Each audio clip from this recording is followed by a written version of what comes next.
Welcome back. Here's another video of a trip we took this past July, about a month ago, to, you guessed it, Southwest Florida. We spent most of the days on a beach of some kind. I truly am a beach bum and just love the beaches. This particular video, I hadn't got it much video on Captiva, so we went there. And this was a July 14th, so I think it's like a Tuesday. It was windy, as you can see. It was pretty wavy, but I never seen a super windy surf like this before, so it was kind of neat to see. But as you can see, the sand is not the white or very near white sugar sand. It's more of volcanic rock, looking tan and kind of granite sand, if you will. It's not as soft. There's lots of I guess larger particles in it. But it's comfortable to walk on. The island, this is actually at Captiva Beach, which is the farthest beach you can park at and go to publicly, I believe, on the north end of the island. The parking is about, I think we paid $25 for 2 hours, so it's expensive, but I can see why. It's a small parking lot, maybe 15, 20 spots. We saw multiple people pull up, see the prices, and take off. As I think we did before in previous years. We decided to kind of pay the piper and stay for 2 hours. And yeah, we enjoyed it. It was pretty quiet. Not a whole lot of folks were there. Many of the days that we were here in Southwest Florida, it was a little windy, or there was, of course, rain. Not surprising.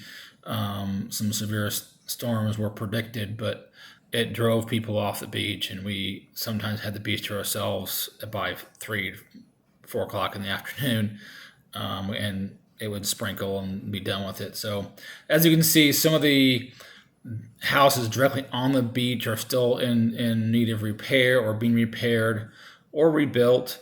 Most of the houses farther on the down south on that were not right on the beach but close to it seem to be fully repaired. The island seems to be doing well.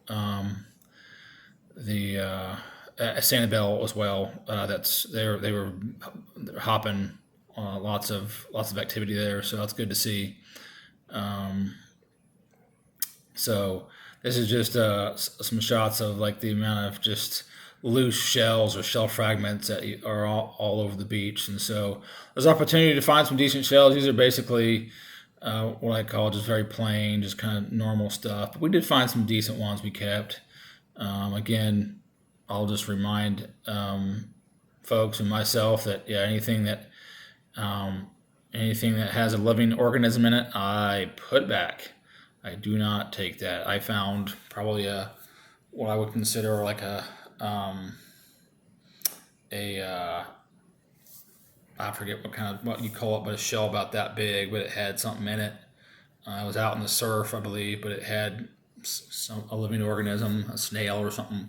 Put it back. I wanted to keep it. It's a neat one, probably a foot long, kind of neat shell, but it had something in it, so I'm putting it back. Let those folks live. Let those beings live.